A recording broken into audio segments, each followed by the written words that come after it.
Hi YouTubers, it's Nimbustaka here, and I've had some requests to do a little bit more in-depth about grading coins with NGC. I know pretty much nothing about grading coins with PCGS. I chose NGC because I happen to like the slab, and you have to really choose one only to make it justifiable in terms of cost. But let's take a look at the NGC website. You have to be a member or have privileges through ANA, and then you can use any of their grading tiers to send coins into them. There are very expensive services that let you walk through in Sarasota or send them express work, and you can do those with one coin at a time. And I haven't used those yet because I'm in a different country and it's not easy to use those kind of services, and also haven't had any coins that are so expensive they'd really justify that kind of thing. I've tended to use the gold and the modern ratings, which do require a minimum of 5 coins per type and per invoice. There is actually a standard rating. If you don't have 5 coins, you can use the early bird or standard grading tier and pay $30 per coin if you haven't got 5 coins, and then by sending 5 coins in the same tier you get a discount which can take the grading costs down to $15. I'm an elite member of NGC, so I get a discount.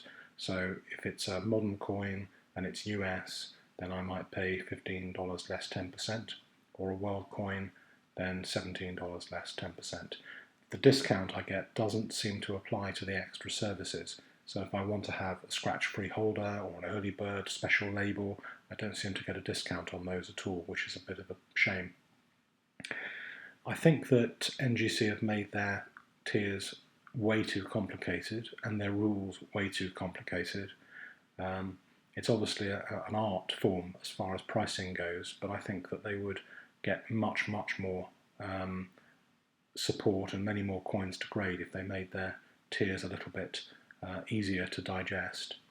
But there are lots of different services. You can have coins that have been graded, regraded.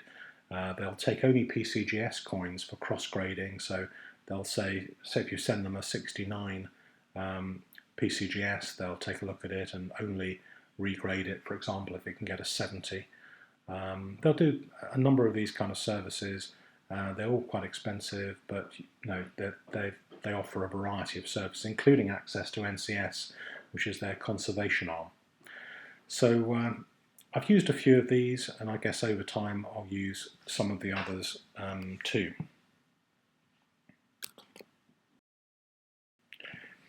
So let's take a look at some of the key bits of information that you need to know.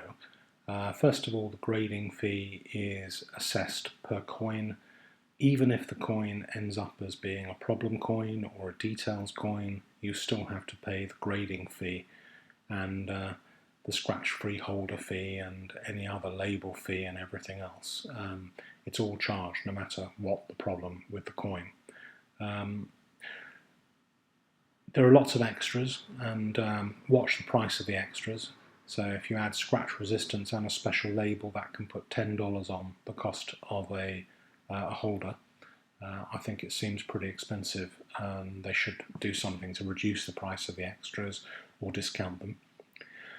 Every different type of coin needs to be on its own invoice within an order. So if you have 5 world coins, 5 gold coins, 5 modern coins, 5 US coins, you'll pay $8 per different type of coin for every invoice as a handling charge.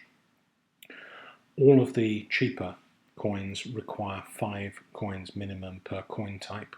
So if you're trying to collect and buy raw coins with the purpose of grading, then you really should stick to similar coins if you want to submit them at the same time, because the overall cost will be quite a lot cheaper.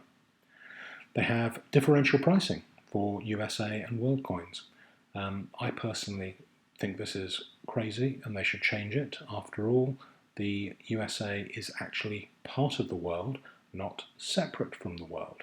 And I can't see that it is any more expensive for them to grade world coins compared to US coins. I could understand if they were particularly strange, tiny places where there was no information and they had to do extra research, that may apply, but generally I think that is a money-raking scheme and not based on realistic costs. In terms of value limits, all of the lower tiers have a value limit per coin of $1,000. So it's not quite clear if you have a set of 5 coins, for example, and one of them is a 1 ounce gold coin, which is more than $1,000, whether that has to be submitted separately. They don't give any information on any of things like that, which would be useful to know. But if they decide that the value you have put on any one coin actually is greater than $1,000, they will make an adjustment and change the tier of that coin and charge you more for grading. So make sure you're realistic with the values that go on. Return shipping can be $25 to $50, so this does impose a realistic minimum of about 10 coins, and obviously the more coins that you send, the less the cost per coin for shipping is. So it's better to hold on till you've got a reasonable number of coins and then send them all in for grading at the same time. In terms of crossovers, if you have a coin that is non-PCGS, you need to take it out of the slab normally before you submit it, because they won't remove those coins from slabs. Only if it's a PCGS coin will they actually remove it from the PCGS slab and put it in an NGC slab.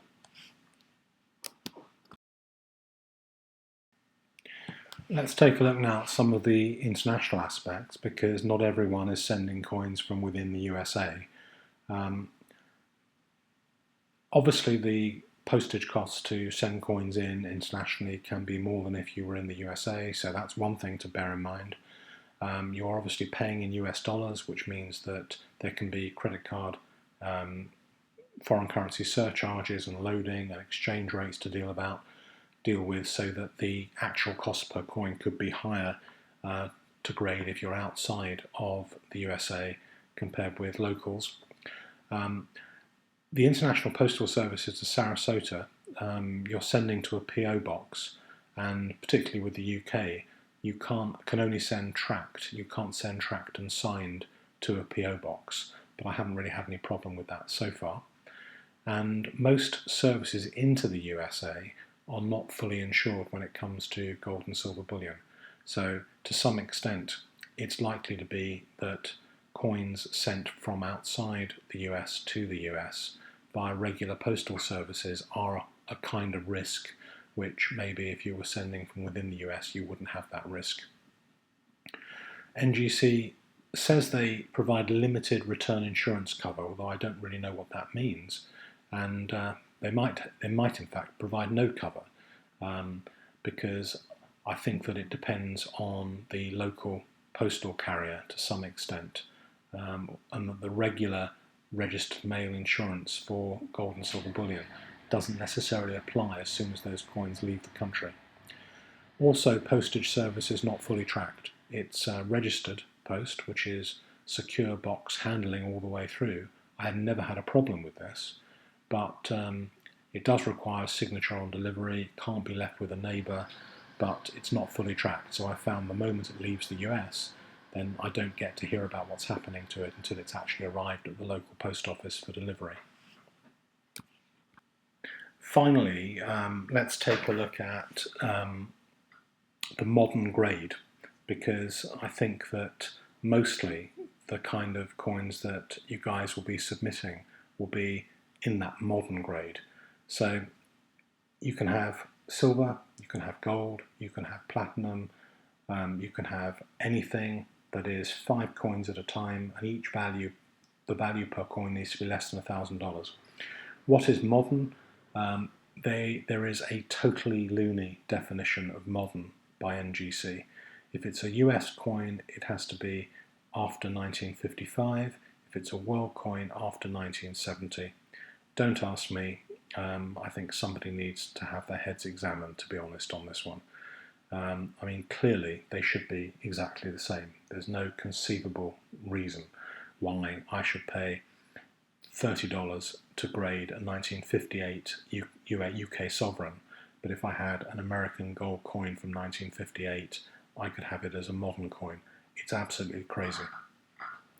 Similarly, watch out for the specialty gold compared to regular gold tiers, because dollar coins and Indian heads are more expensive to grade. They're an extra $5 to grade because they come under specialty gold and not regular gold. So if you are trying to get a group of 5 coins together, try and get either $5 Liberty heads or bigger, or the very small ones and Indian heads, and then grade them all at the same time.